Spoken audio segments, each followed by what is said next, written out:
I mean, the way that How I come we used can't to go do it. live on Instagram? We should be able to. Instagram has its own live platform, so they don't like to play. But what you can do is you can get your phone and you can go live on your Instagram. But then they won't be able to Uh, hear me, so it's whatever though.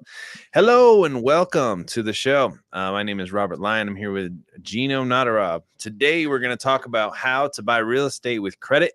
This is a life-changing conversation. There are very, very, very few people in the world that even know how to do this, let alone are just going to be giving it to you guys for free. So pay attention, take some notes. Let's basically talk buying real estate on credit. I mean, I have a lot of different things that I want to get into, just creative financing, and like I could talk about this all day. But what do you think about buying real estate on credit? Or how do you do it, or where do you even start? yeah. So the way I got into it was, obviously getting into credit and business credit specifically, and leveraging my business credit, and as well as people like family members and stuff around me that were willing to get business and business credit. So you can do that, but main thing is you have to. The reason you want business credit is because if you try to buy real estate and you're using your credit cards, it's going to post on your personal credit. Right. Business credit does not. So as a result of that, you're able to leverage the business credit, which is basically lines of credit or business credit cards, and you're able to essentially use the money that's there, convert credit to cash, and we teach you how to do that in the Credit Leverage X. If you don't know how to do that, you'll convert credit to cash, and then we go ahead and use that money in the business account. Once it's converted, it's used as a down payment, right? So as a down payment Cool. towards the property. So you end up basically, you start by getting your personal credit fix, which I already had. Then I had to go and just get start a business, and then I had to build that business up, and through transactions and money in the bank and things like that. And then I started applying for business credit cards and business loans, or business even loans, yeah, loans, or even like because loans don't report either.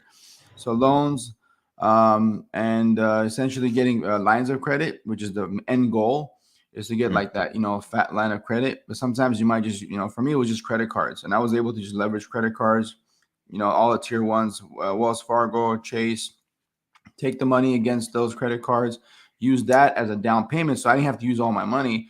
I used other people's money to put the down, and then I just had to use my money to fix it.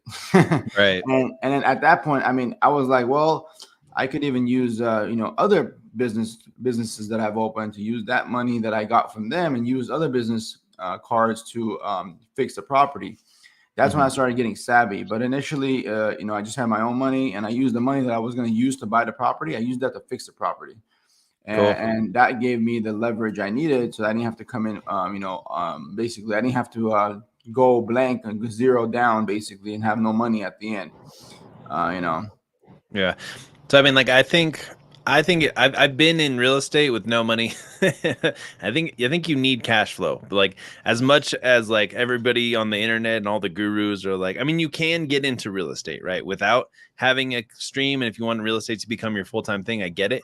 But I think you need a source of cash flow to begin with, because there's always going to be toilets that break. You're always going to need to buy material. There's always going to be more fees at the closing table than you expected. You know what I mean? So it's either you need access to other people's money, or you need some cash flow on the back end. I mean, what do you think about that? Do you think I'm right? yeah, absolutely. So when I was, I mean, I was working still when I started buying real Yeah. estate, right? So I was still working. So I had to have some cash flow to make sure that, okay, whatever I was buying, I was always in the fear of, oh, can I afford this after I buy this, Right. right? And then it's like, well, family wanted me to live closer, this and that. I was only 23 years old. First time I bought real estate. I bought my first property at 23, and I bought it in the valley, which was about 15 miles away, further than maybe family wanted me to be.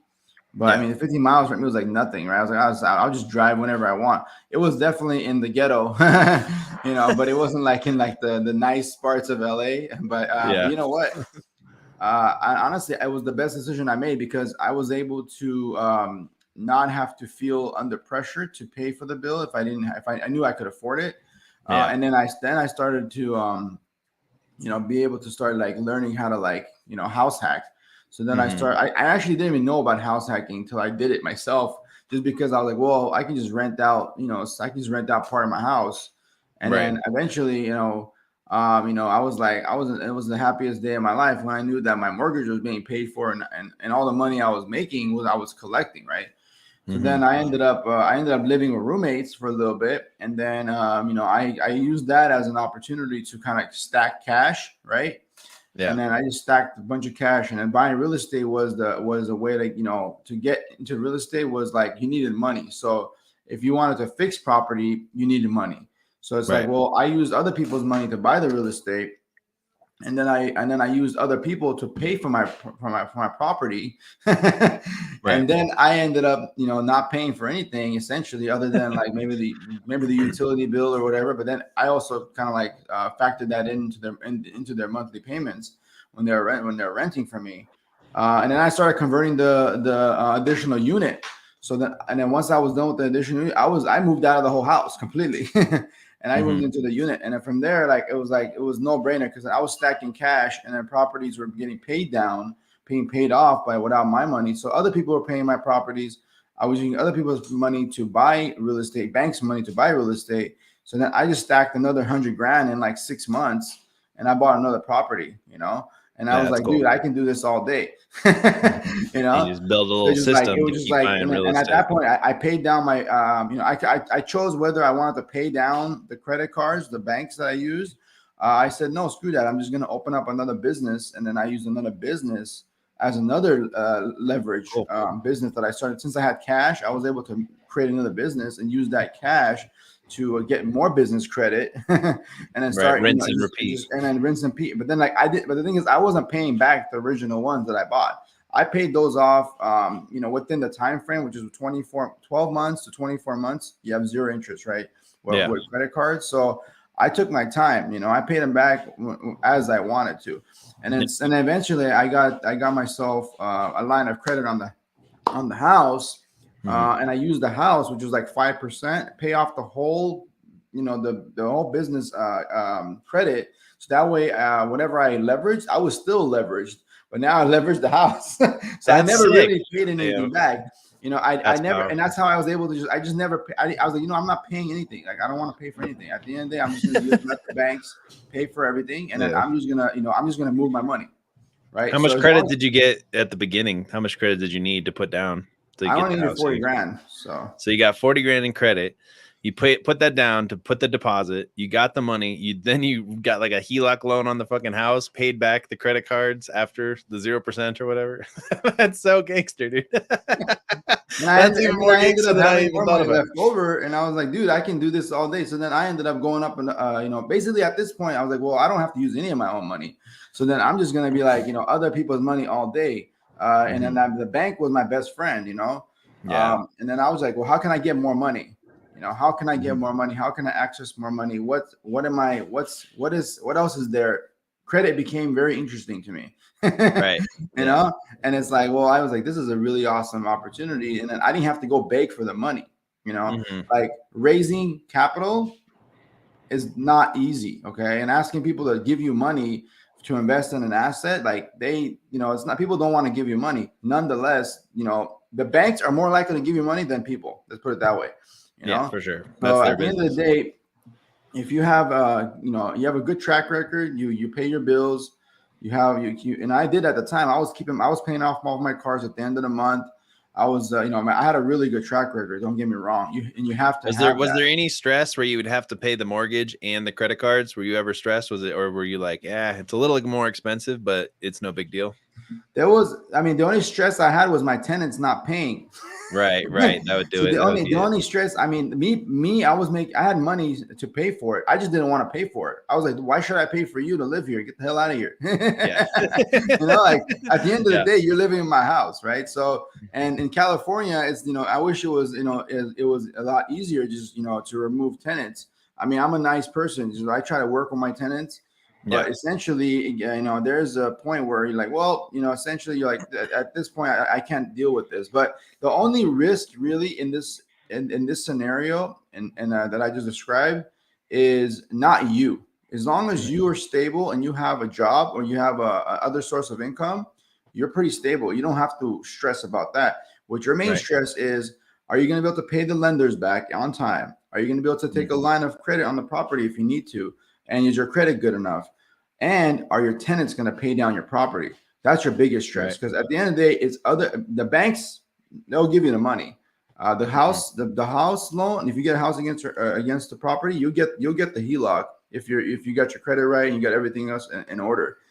It's the people that are renting your property is your biggest risk, and those are that's the only like negative aspect of renting properties, is that you're depending on these other people to pay you rent. And that's the thing that I think everybody, any real estate or I guess entrepreneur or whatever has dealt with, is the people. So there's other options. You can go into Section 8 housing, you can go into other venues that we've discussed, but I think the hardest part is knowing that you can't control that. Yeah. That's the key, is to work with your tenants. And that's the hard, people, as long as you work with them and they're willing to work with you, you can work with them and get the bills paid down. You don't want to pay for other people, right? So it's always that risk. But I found other opportunities where you can make money and leverage real estate and build multiple units. So that what I did was I said, well, you know what? I'm not going to depend on one person. I can't depend on one. I can depend on myself. I can't depend on anyone else to take care of me. So then I have to think about, well, how can I minimize risk? There's a point in real estate, which is, it's just like, you start, you kind of grow, you kind of get one property, 2, 3, and you get to the point where you're like 3 properties, 4 properties, and it becomes a lot easier as you buy properties, because what happens is you have to get through that first 2 properties is the hardest to get through, because you are depending on these people. Right. And the people that are paying these rent, they have to pay this rent down. So the way I was able to kind of like break up the rent is I had either built additional units, which I told you I built, and I had roommates. So I was like, you know what, I'm going to spread the wealth. Everybody's going to pay me. I mean, I got, I was like, at this point, I don't want one person to pay me, because I don't trust this one person. I don't trust this other person. Maybe I rather, I'm going to spread the burden across the board. Everybody that lives on this property, the more units I have, the more stable I am. Yeah, because if one person can't pay, the other 4 or 3 or whatever, 2 that's can maybe pay. That's just straight up, mathematics. I mean, that's what they say about apartments. That's why they're a better investment, because you got multiple streams of income. So I kind of created my own apartment, in a way. When I bought my first property, I built 3 units and I was renting the house. I was renting it as a roommate situation. So then I had total like 8 people living on one lot. Yeah. And I was like, all right, well, and the thing is, it was freaking awesome, because the mortgage was like what, $1,600. I was cash flowing like $5,500 a month. So I was like, let's go. I was cash flowing a lot. So at the end of the day, that gave me the confidence I needed. It was like, okay, like it's not just like I can, the way I do it is I just have to deal with a lot of people. But you know what? I'll deal with people. I rather deal with like 1,000 people than one person. You know what I'm saying? Especially if they're going to pay you some money, it's a little better. Exactly. and if one person doesn't pay me, whatever, bro. Yeah, I'll find somebody else, man. I'll find someone else. Or at the end of the day, they're not going to make a difference. Real estate really comes down to you being able to to communicate with people, and being able to find the right tenant is key in real estate. I think people don't talk about it as much. They should. Tenant occupancy, vacancy, it's not just a number, it's a fact. Okay. And the fact that if you can't find a good tenant, or you can't find a tenant that can pay you, you're not going to have that property for long. So you have to be able to find exit strategies, whether it's if you're going to burr out, refi, cash out, sell it, or you can flip it. You can just hold on to it as an asset and pay for it yourself, live in it. There's a lot of exit strategies that you can think about, but I think real estate really comes down to it's not only about what acquiring, it's what are you going to do with it. You should know what you're going to do with it when you get into it. Yeah, what's your exit strategy? That's what they all say. Yep. So there's kind of Yeah. like an interesting dynamic going on in California. I don't know if it's that serious, but it's kind of fun to talk about. So like all the writers are on strike, right? So all in LA, right? So all the people that make all the movies and all the bullshit, they're not going to get paid like next month, right? So apparently there's going to be like a opportunity where a lot of these nice houses in Hollywood and stuff aren't going to have anybody being able to pay the bills. So Yeah. there's going to be, I think, with creative financing Closures. and stuff like that, man, there's going to be an opportunity to really start to get some creative deals, man, and buy some property out there in real estate in California. Plus all the homeless people out there. Like, I mean, Yeah. I don't think the value of any of the houses are going to go down, right? Even if California becomes like super woke and fucking homeless people everywhere, like It everybody doesn't still wants to matter. live in that perfect weather. They still want to live by the beach. They still want all the fucking Yeah. Hollywood shit to do. You know what I mean? Yeah. But yeah, Yeah. I just want to talk a little bit about creative financing because I'm So like I say, obsessed. what do you do about creative finance? Like, I'm more curious about that because I haven't done that, and I know you have experience in doing that. Mm-hmm. What would you say, like, your biggest like aha moment was when you started doing real estate and you started Yeah. to realize that, like, for me, it was like, oh, I can just, I can just spread the wealth. I can just make all these people like pay me, more people pay me, more units, more units, more units. Mm-hmm. For that was my aha moment. For you, what was your aha moment that you said, okay, I know that I can do this and I can rinse and repeat this? Yeah, my aha moment was working with wholesaling full time, like calling nationwide and working with tons of different people and just tons of different title companies. But I really learned that you can literally, whatever you can agree with another person, and it can be written into a contract and it can be basically leveraged, right? All these, like, all the myths that you learn about real estate and buying and doing deals and how it's all scary. You have to have a real estate agent and they Yeah. have to get their cut, and then you have to fucking sign this piece of paper and be at the courthouse. None of that shit's fucking true. Whatever you can agree, if you can find one other human being to talk to you, oh, fuck, man, this guy's gonna show up, and you can get them to write something down, they'll be able to work with you and put it into an agreement. You can purchase a property, and whatever you can agree with a human being on, you'll be able to do it. Yeah, I'll be able to get you on segment. Yeah. If you Let want, me, why don't you go take a break? I'll talk about I'll continue talking about real estate. yeah, I'll talk to you. Yeah. So, I mean, yeah, I would say the biggest factor is being able to work with people. If you work with the right people, you won't have a won't have a problem. But finding someone that's willing to either make a deal with you on a property, you can go ahead and get into that property on a minimum to no down. Or if they're like in a tight situation and they want to pay off some dues, they want to be like, oh, I can't afford this property anymore, and I'm going to lose it, or the banks are going to take it. Then at that point, it's always about getting things done on the right path. So you want to be able to work with the person that's either in a tough situation. You want to tell them, hey, look, what is it going to take for you to leave the property, right? Now, if he has a mortgage, you don't necessarily need to buy it. You can have him keep the mortgage in place, and you can literally take the mortgage and transfer that deed over to you. You can transfer deed without ever affecting the mortgage. So as long you can be the owner of the property, and the mortgage will stay under his name for potentially. And as long as he's okay with that, you can make a deal.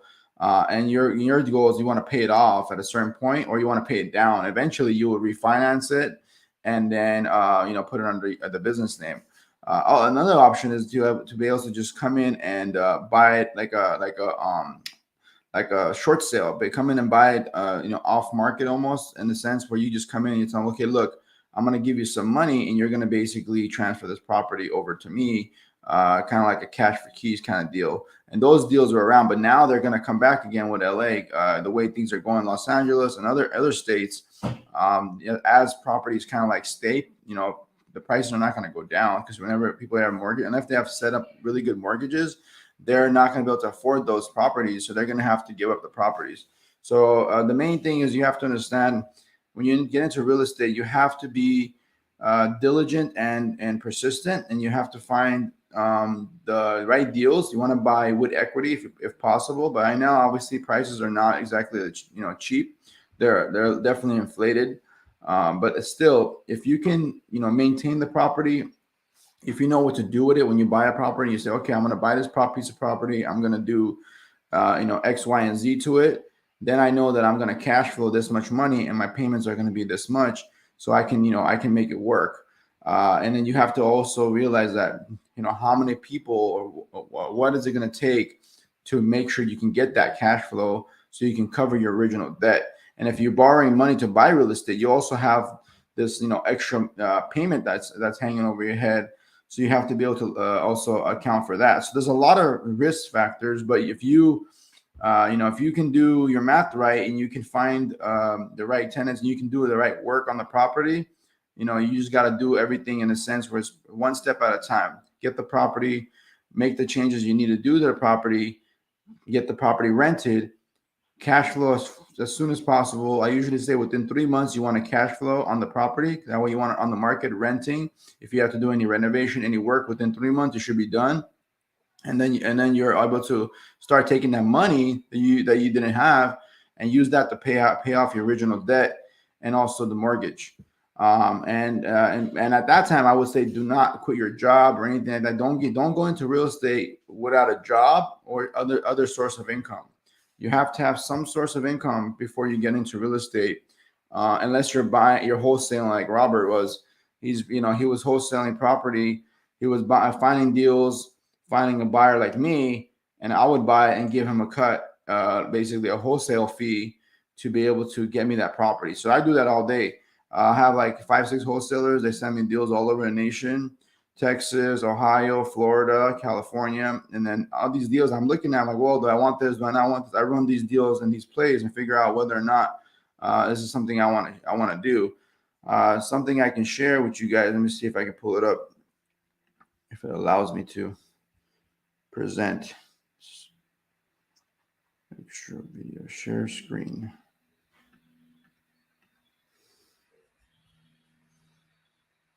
Okay. So entire screen.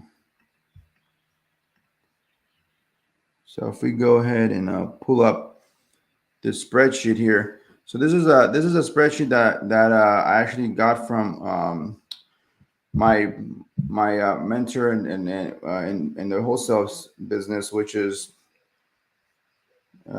Austin Rutherford. He's got a lot of good info when it comes to wholesaling and getting real estate. So this basically gives you a breakdown. If you have 1, 2, or 3 bedrooms, you kind of find yourself in a situation where you can determine. Let's say you have a 1-bedroom house, and your mortgage payment, let's say, is going to be $1,500 a month, right?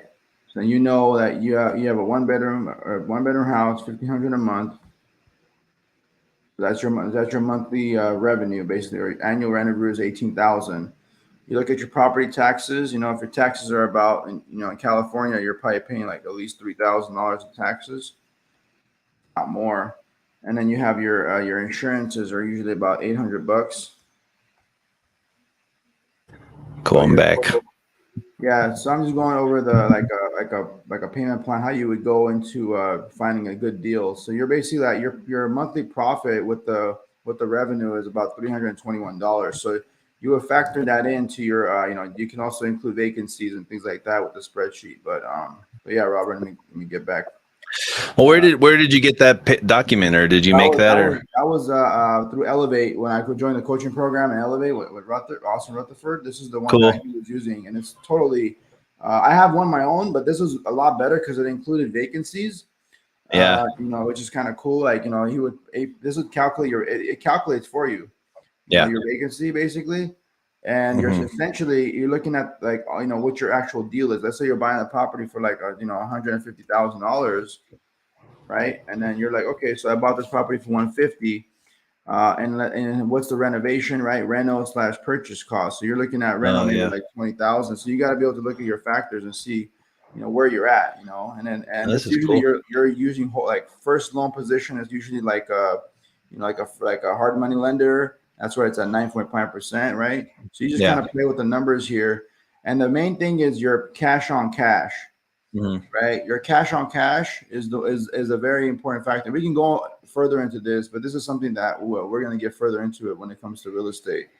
But yeah, Robert, so we can talk more about it. Yeah, that was cool. Yeah, my bad. Somebody came and dropped off a No, you're bunch of good. stuff, so I had to pay him. Yeah, so But yeah, that was just like my I just told them about how, like, you can, get into creative financing, basically come in and ask them, hey, you don't even need to take the mortgage. You can keep the mortgage under their name, and you can just literally take the keys and then just give them some money and tell them to leave. And then later on, you can switch it over to your to your name or your business, right? yeah. So you basically pay them whatever you guys can agree on, right? That, like, it's like I was trying to tell you, the big aha moment I had was that whatever I can really like get them to agree, we can basically put in writing, and I can basically take over their property and I can start paying them. And like the biggest thing that everybody is always wondering is like, oh, but won't the banks fucking like want their money or whatever? No, the banks don't care. The banks have, thousands and thousands of different loans out there, right? And if they do, the very worst thing that could happen is the bank will request to get their money back, but you can just take that to court and say, look, we've been making the payments. Everything's going to keep going as normal. You guys aren't losing any money.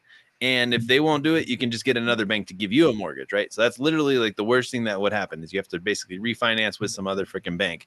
But the Yeah. fact that you can do that is the game changer, right? So literally we could find $1 million house, right, in California, Arizona, and I could literally talk them into, hey, look, like you can't afford your mortgage anymore. How about I basically pay your down payment for your next place that you're going to rent or the next place that you're going to buy, and I help you move, right? And Mhm. then they're going to be like, okay, and then I'm going to take over your mortgage payments. I can literally become the owner of $1 million house for whatever it costs to get these people out of that house. You know what I mean? And just start making those payments, and then you can rent it out. And that's the whole thing. It's all about cash flow. You know that. So if Yep. I don't have to put any money down though, but I can basically own this property legally and outright in my name, and then they just have this mortgage that I pay every single month, as long as I can make those payments, I can make cash flow on that property. And then as soon as it's all done and paid for, I am the owner of that house. You know what I mean? Right. And that's a long-term play, but I make the cash flow as it happens. So that's like the dream. Now, the thing that they don't tell you is you probably are going to have to pay quite a lot for, number one, whatever their deposit is going to be on the place that they move, right? And a lot of times we would have these amazing creative deals, but the person wouldn't know, right? And that's always like, oh, well, fuck, what am I going to do? Like kick them out of their house and have them be homeless? Like that's not going to happen, right? So you have, and like if they're going to go buy another house, that's always another problem because then they would have two mortgages. And the way that you get around that is they have to go and get a mortgage with a different bank and get approved, but the banks aren't always going to approve you for a second mortgage because you have too much debt. You know what I mean? Which is why with our creative financing stuff, our ability to get people's credits up, that's another reason we can actually help people basically go get another mortgage. Like, hey, give me this house, I'll fix your credit for you. Like Oh that would be sick, wow. dude. That'd be Yeah. amazing. But basically then they have another house that they probably can't afford, right? But a lot of times also the reason that this works is because they have to, like, let's say they can't afford their mortgage. Their mortgage is worth more than their house, right? Literally, like if they try and sell their house, they're going to lose money and they're going to owe the Mhm. bank $50,000. That's where creative financing comes in because it's like, look, like no one's going to pay this amount for this house. No one is going to do that. It's either I wait 180 days and I call you back and I tell you, hey, this is what I'm willing to do, or we can get you out of this house and we can basically put some money in your pocket and I'll take over the mortgage for you. You know what I mean? Mhm. So Yeah. that's the power of creative financing. And this happened a lot because all these real estate agents out here, all they care about is their commission. Okay. So they're going Right. to sometimes get people into houses and they're going to charge a shitload of money for it. What the house isn't even worth that much. And these poor people don't even know that. Right. Then they can't make their payments. They can't sell their house because they would sell it at a loss and they can't make their payments. So how the hell are they going to pay back the banks if they sell the house and they lose Right. it? They're not. Right. And if they just stop paying the banks, their credit's going to go to shit. They're never going to be able to buy another house and they're going to be SOL and the bank is going to get the house, right? Yep. We don't want the banks, like the banks are our allies, but we don't want the banks to get this house, right? Because No. what happens when the banks get the house? The banks take the house, it forecloses, they take it back. They want to get it off of their books because it'll look like a loss. So they put it on the market, they auction it off to all these other real estate buyers, which is a good way to buy properties, right? Go to the auctions, go to all the stuff. Right. But now people aren't even paying at the auctions for this house, right? So then the banks are just going to sit at a loss with this house. No one's going to live in it. It's going to get like infested by rats or something, you know, and it's not going to do anything for the community or the society. So nobody wins when that happens, right? Except for some investors if they want to pay a lot of money back to the banks. But the banks are also writing loans that aren't worth the value of the house. It's been happening for years. That's what happened in 2008. That's why everybody got fucked. So anyways, this creative stuff is really, really powerful because you can literally buy a house without any of your own money. You can probably get credit to pay for their down payment to get them out of the house. And then you basically just have to write a couple contracts and have an agreement and basically go to a title company. And then you can obtain $1 million properties. It doesn't have to be $1 million. It could be $100,000 properties on creative financing. And then you just have to be able to make those payments and you're good to go. So yeah. And then there's also reasons that investors would rather do seller financing too, because they own the property. If let's say you own a house, right? And you're ready to sell it. If you were just to sell it, you would only get 50,000. But if you get someone who's going to give it to them on seller financing, you can write it in the contract. Hey, I'll sell this to you for $75,000 or 75 grand. You just have to start making payments right now. So that would be seller financing. So at the end of the day, they'll make more money. And then you just take over the payments without getting a mortgage from the banks and stuff like that. So anyways, I'm super excited. That's I mean, that's a whole nother play. I mean, that to me was like, well, how do I get more properties without having to have more money, right? So it's like, well, that sounds like a very, very good opportunity. And then at that point, it's like, well, any property you can get that is down to do seller financing, like, well, basically, let's go, right? Yeah, exactly. It's like no question. It's like that. Those deals you don't want to like ever like miss. And actually, my first property, when I bought it, it was a foreclosed property. Yeah. The owner of the property, I actually found out about it from my real estate agent because I didn't know about wholesaling or any of that stuff. I was 23 years old and I was like completely clueless.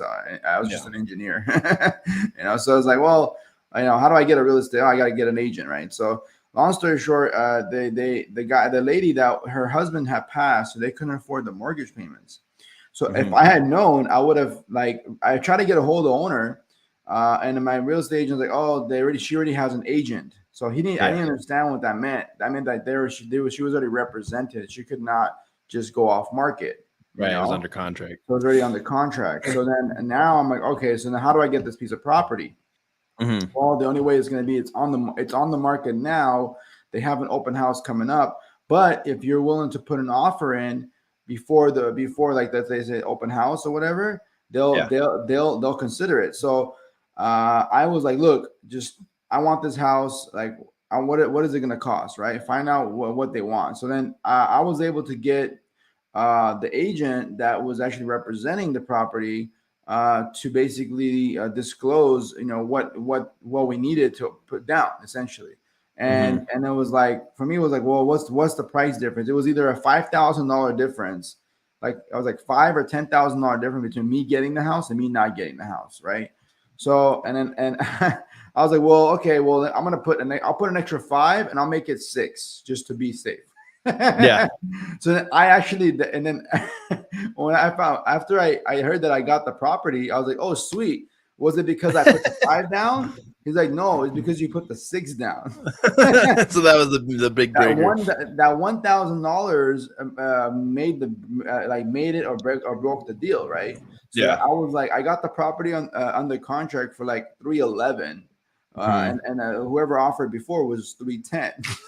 I was like, oh man, that's so freaking awesome. So I was like, that changed your whole life. That $1,000. It was meant to be. I was like, dude, this is awesome. And then I started thinking of how I can get a hold of owners and how I can get a hold of these people so I can talk to them before they go into the situation. Yeah, before closure. But still, I was hungry. I have certain things, like for me, it's like I have a tendency, like when I want something, I have to go get it. Like I just have to have it, Right. And I'll do whatever it takes to go get it. Like when I bought my first property, I was like, I want another property. So within like a year, I worked my butt off, bought another property, and then I got 2, and I was like, I feel better. But then I was like, man, I feel like I got all this like responsibility now, right? So then like at the same time, I got like I don't know, 10 people paying me rent, you know, like Yeah. I was like, dude, this is a lot of people already. So then I had to like figure out a way to like, you know, kind of like make it more profitable. So I built an extra unit in the back where I was living. And then I moved out and I started to think about how I can go out and find more deals.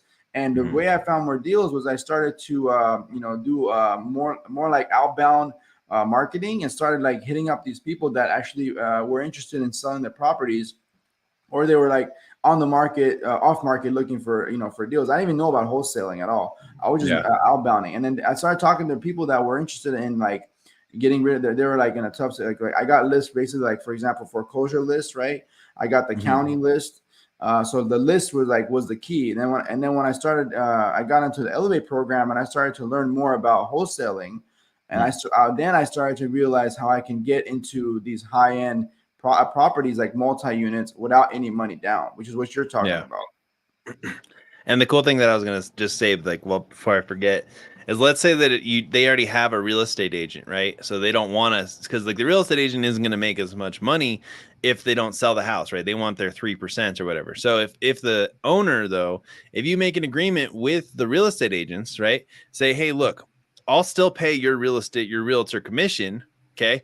You just get your seller to agree to sell me this property, either subject to or seller finance. I'll make sure you get paid. So you make that deal with these real estate agents, right? So then you can create an army of real estate agents out there looking for creative financing deals for you, right? And you make sure that they're going to get paid. And here's the cool thing though. A lot of real estate agents, they actually have a cap on how many fucking deals they can do until like in their brokerage, right? So if they get paid under the table or from one of these seller financing deals, they're happy because they get their cash outside of just their business for themselves. And it's another way that you can really start to scale this up. That's amazing. I didn't even think about that. Well, Yeah. I mean, I've gotten a property like that where I paid the agent that was representing the property. I told him, look, you can represent me and then just double in the deal. But I was like, but I can double but dip too. But the thing is, he already had 16 offers on the property. So I was like, shit. I was like, so what can we do? Right. Yeah. So, and I was like, well, look, let's just put it this way. I'll buy the property. I was like, I'll buy the property. I'll put an offer on the property. But I was like, I need to make sure that this deal comes through. And and either you're gonna have to either give me the property, like convince the owner to give it to me, right? Yeah. That's the first thing. And I was like, what is it gonna cost to make that happen? You know? Yeah. and that's basically what it comes down to. So, and it's like, well, that's one option. The other option, like you said, if you're able to get these agents to go and find subject to, or these properties are out there that are willing to just, you know, or foreclose and they want to just give it up, they can make some money on the side because they won't be able to take more commission, right? So, and I think that's an amazing thing. I didn't even think about that, but now like we should just go hit up a bunch of agents and and just have them go look for deals for us all day, right? Yeah. Well, now that they know, like I didn't have money when I was doing this, so now that I have you in the pocket, it's like, hey, I actually have money. If you want to, let's go find me some deals, bro. Yeah, no, you know what I mean? Like back then, it was like if I would have known you, man, I had so many creative deals. Because like what I would do is I would get the creative deal under contract, and then I would flip it to someone, and I would make $20,000-$40,000 when I could have gotten a freaking house, bro. That's the thing that I was fucked up, but I just didn't have the resources, you know. Well, yeah, so there's always a give. You needed cash flow. You weren't cash flowing on any specific job or any career. You were just coming out of the army, right? So it's like, yeah, exactly. Yeah. So for me, like I was gonna join the what's it called, the Air Force, but then I realized for me it was all about money, right? I was like, I want to make most amount of money. What do I need to do? And at that time, electrical engineering was like the most profitable thing, and the most like difficult thing. Right. I was like, all right, the most profitable is usually the most difficult, so let's do it, you know. So I took the challenge and I went for it. But that helped me, right? So I needed the cash flow. So you do need cash flow to get into real estate. You need cash flow. Either you're wholesaling or you have a job. You need to have some kind of cash flow. That way you have that cushion. You have that, oh, you know what? I have some money coming in besides the real estate. Now, if the client or your tenant doesn't pay rent, you're screwed. So you have to have something. Or you either have money saved or you have to have something already coming in. But I love the sub two. I love the creative financing. I think that's the future. And I think especially with the market, as market change, you know, sometimes it's a seller's market, sometimes it's a buyer's market, right? It changes, right? And I believe I bought in both markets, to be honest. I bought in, seller market and I've bought in buyer's market. You know, I bought in Mhm. both. And when I usually like to buy obviously in the buyer's market because there's a better you get better deals. But sometimes you know you have properties that the customer or the person that's selling the property, they realize their property is going up, right? And I Yeah. had and I'll tell you a story. But yeah, go ahead. Okay, so like the two things that I'm gonna teach you inside of Credit Leverage X for cash flow is number one, how to create a agency for real estate agents. Okay, because inside scaling with systems, when I was there, I scaled 4 different businesses. You basically scrape a list of real estate agents. You tell Facebook to do a lookalike audience, and you send them to a video sales letter, right? And you pay. I don't know. It was like they were paying like I would say like $400 for like a client for like, and then you can charge them whatever you want, right? But anyways, you create that system, right? That agency for real estate agents, because when you're wholesaling, when you're trying to find deals, there's always going to be people that want to sell their house, but they don't have any urgency to sell, right? They just want the most amount of money possible, right? That's the position. And when you're trying to find a good deal, or you're trying to be an investor, or you don't want to buy top dollar real estate. Like there's no money in it for you. I mean, sometimes there is, right?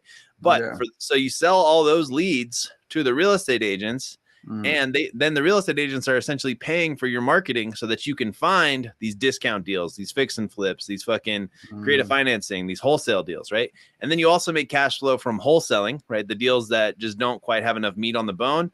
That way you can capitalize on all the really big fucking fix and flips, or all the really good deals that you could potentially cash flow on and buy and hold. Yeah. You know what I'm Oh, saying? for sure. And And I was then, just talking about it. I was saying, look, for me, my rule of thumb it has been and still is. I mean, my rule of thumb is cash flow day one. yeah, exactly. I You know know you what I mean? told me Like that's day fucking one, awesome. like, and I've done it where I've bought property and I was in escrow and I was already renting the bitch. You know, Yeah. I was in there like, I was like, when can I get the keys? I need the Yeah. keys. I need to get this guy in there. Tell the owner I need to do another walkthrough. Yeah. I During had my the key under a walkthrough, rock, and I'm gonna keep that bitch. this is probably not legal, but during my walkthrough, I was doing open houses, bro. You Yeah. know what I mean? Like I'm like, hey, so I think that's awesome though. anybody wants this place? It's already a Yeah. walkthrough. Like I'm already buying this, right? This is my property. So Yeah. and then I literally rented out the place at like everything was rented by the time escrow closed, literally. Yeah. Because I was like I already knew what to do, right? I already knew what I was doing. So Yeah. then what I'm saying is like it really comes down to buying with equity in the deal, right? That's the deal. That's the goal. That's the goal. But sometimes I bought property, to be honest, that were, I bought a $711,000 property in Van Nuys. Okay. Wow. It was like, everybody's saying, oh, it's too expensive. 711. I'm like, nah, it was, I got it for he wanted 730. I negotiated, negotiated down with all the stuff that I had to do or whatever. We got it down to 711. And he was trying to get off the deal, but I knew I wasn't going to close. I wasn't going to let him go. So I just, for me, it was not about money. It was about getting the best deal. So Right. I ended up getting it for 7 million, but I already knew that I was going to build 2 additional units in that property. Nice. And when I bought, when everybody's telling me, oh, it's too expensive, like, why are you buying this property? It's a 4-bedroom, 2-bathroom, old piece of shit, And it's like, well, I was like, yeah, you're right, but look at this. I just created an extra $3,000 of cash flow. Right. On top of the property I was already cash flowing, and I wasn't going to cash flow on. I knew I wasn't going to cash flow on the first house because I knew that I would maybe like break even, and if I roommated it out, I would maybe make a little bit, but I wasn't trying to roommate it out either because I got tired of the roommates thing because I did that for enough times. So then I was like, well, I'm just gonna rent this out for like $3,500 and then cash flow another $3,000 or $3,500 on top of what I was making. So then I started and I was cash flowing that extra, anything I paid for my house paid itself. The additional units brought in an extra $3,000 a month. And I spend money. I spent about 60 grand just renovating the place, 65,000 on top of the down payment that I put. But essentially the money was not the issue for me. It was more about finding deals that I could do something with the property. I had to be able to do something. So for me, as long as I could do something, I was in. I was sold. So now you're telling me that besides the business credit cards that I use to buy real estate, you're telling me I can find deals and not even worry about putting a down payment on. and Yeah. and now you not having to use other people's money, not having to use business credit in this case, being able to find deals that these individuals are in a tough situation and they need to be able to come out. And what better to do is to help them, right? Help them, Yeah. give them some money, and then help them transition if they want to transition. But some of these, I've talked to some people that were like in a situation like that. They're like, oh, they don't want to move. They want to become the tenant. Yeah. Have you heard that? Like, oh, I Yeah, want you to be. can't do that. I'm not gonna move. You can buy the property, but I'll become the tenant. I'll pay. I'll continue. I was like, look, you can't afford to pay. Even if you paid, you're gonna pay what you're paying now. Now, if I bought the property, then why don't you just keep paying for the property? Well, they can't, because what happens is they don't make enough. They only pay, let's say, $2,000. A mortgage is like $2,500 or $3,000. So then Yeah. that difference you would end up being stuck with if they stayed. So how do you deal with that situation? That's when you got to find them an apartment, right? So you'd find a real estate agent that has some places that people can rent, right? And you would basically get them to move into some other location where they would rent instead of being the owner. But you cannot do that, because like that's where you get in sketchy ground, because then legally, right? Let's say that they still live in the house and you say, look, I own the house, I've been paying the mortgage. If you went to court, the courts probably wouldn't understand even if you have everything dialed in on the paperwork side, the courts would be like, but they said that they own the house on the mortgage or whatever, right? Be like, no, but they signed it over to me. And then they're going to you're going to have this court battle. I think you can still win it, but it gets stupid, right? The other thing that people don't know about creative financing is, in order for you to become the main owner on like the property, the mortgage needs to be caught up to the back into good standings, right? Because like you don't have to, but it's like it's just better. Like, so sometimes it is like, oh, I don't have to fucking put a down payment, but you still might have to catch the late payments up so that the mortgage is in good standing, so it doesn't go to foreclosure anymore. So that can be $20,000 or $40,000 sometimes that you don't even know about, but you still become the owner of the property, right? But that's what the credit is for. That's why it's like, let's go. So the credit is there, and then and at this point you're like, well, as long as you can find a buyer, like we I can find us a buyer list all day, right? There's a lot of people that networking, all the networking events that I've been to. There's a lot of people that are willing to buy, but the thing is, I don't want to necessarily. I want to be able to help people buy real estate, and if they can't do it themselves, we'll help them buy the real estate. We'll help them invest with us if they can't do it, right? We'll help them get into real estate and essentially, either give them a percentage back, like give them money back every month, or they can get, for example, like we buy a property and this property we're going to fix it up, we're going to turn around and flip it, and everybody gets a cut.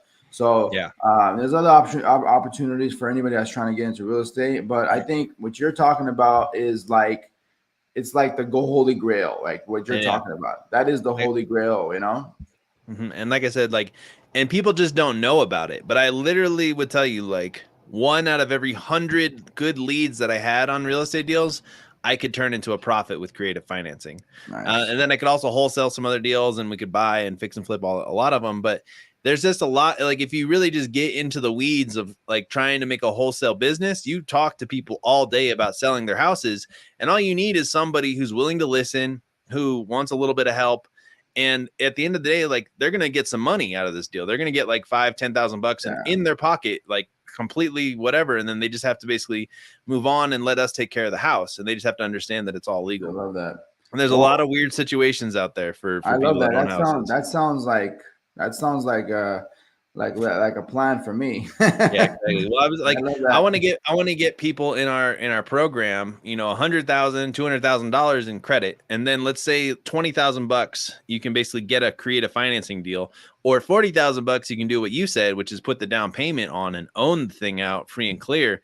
But it all comes down to, how do you find those leads, right? Well, you got to put at least $10,000 into marketing, but you got to be serious and you got to be focused on, this is what I'm going to do with this money, right? So that's what we're trying to do, basically. Help people get credit, really get into real estate investing. But I think, again, we talked about it. You need some sort of cash flow. So we're also going to teach you how to create a cash flowing business or a side hustle or affiliate marketing, whatever it is going to be.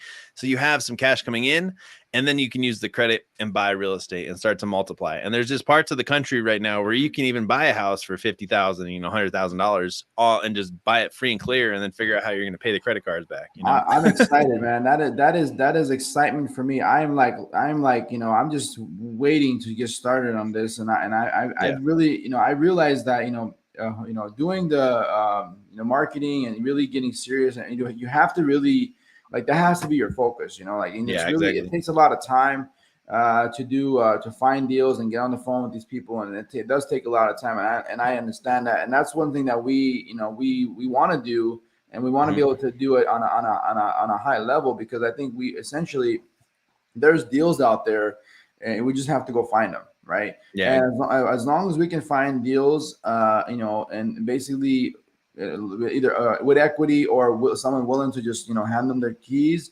the at this point we would know that because of credit, because of what we know, because of the fact that we have basically access to money, like for me, like in you, we both have access to money. So now, and our clients will also have access to money, and everybody that's in the community will going through our program.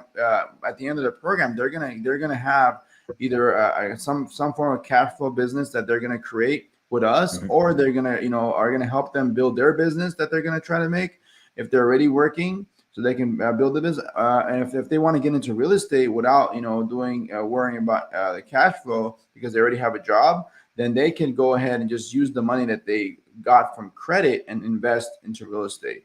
And that would be if that's what their goal is, and we can help them do that, because we're going to be the ones that are going to be going out there and finding these deals, and basically, we're going to allow and allow everybody else to be a part of this. If they want to, if they don't have to, if they want to, they can be a part of it. If they can't, if they don't want to put the money into that, they don't want to get involved, no problem. But if you want to get into real estate and you don't want to do it on your own, this is one way to do it.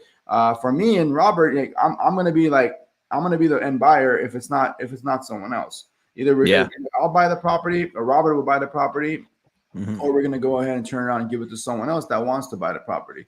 Or we're gonna buy it together. We're gonna fix it up and we're gonna flip it. That's what I was gonna say. Or the Credit Leverage X will buy it. Credit Leverage X will buy it. We'll fix it. We'll turn around, flip it. Make a profit.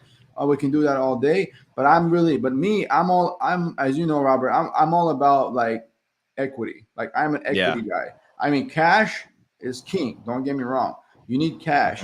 But cash is to me, if it's not being used or it's not moving, it's trash. So for me, it's all about equity. So as long as if I leave money in the deal, if you tell me, Gino, you bought this property, you're gonna have to leave 10K in the deal. You're gonna have to leave 15K. You're gonna have to leave 20K. You're gonna have to leave more, whatever the number is, up to 50 grand. I am in all day, and because I spend way more money putting down on the property than I would if I was to buy the property either sub-2 or creative financing. Yeah. Because for me, I was putting down $100, $120, $140, $160,000 that's in my properties right now that I haven't even touched yet. So I haven't. I'm sitting on that right now, and once I have access to that money, I'm going to be able to help other people get into more deals, and other people can join us and buying these properties. Join us and holding these properties or turning around, flipping it and reselling it. Yeah. I want to buy a ghost town, bro. We'll be the fucking mayors of it. We'll fix and flip a whole town, right? No, I'm just fucking. How much money do we need? At this point, I really, money now is not a. I don't want to say it's not a burden. It's not a showstopper. If you're in the credit space and you understand credit and you understand how to get access to money like we do with our program. You are no longer, I don't have money. Oh, I'm tight. Oh, I need to pay for this. Oh, I need to do that. No, you now have access to all this opportunities that you didn't have before. And the reason is because, one thing that we have in this country is we have a credit system, and we have the ability to access money using our own personal credit and being able to access business credit and business lines of credit. That is a God's gift to earth. Bless America for that reason. America. And you cannot. I don't know any other country you can do this. I have not gone to many countries, but I know that credit in the United States is pretty powerful, and everybody has access to it. So please take advantage of it. Join our program and change your life. Yeah, check out our videos. Go to creditleveragex.com. We got big things going on. All right, so this is just a small piece, inside of our community. I go over how to, do subject to, how to do creative financing, how to buy real estate. Most importantly, we teach you how to fix your credit, get you the funding that you need, and then how to use that funding to create multiple streams of income and generational wealth. Yeah, I guess that's it. I'll talk to you guys in the next one. That was fire.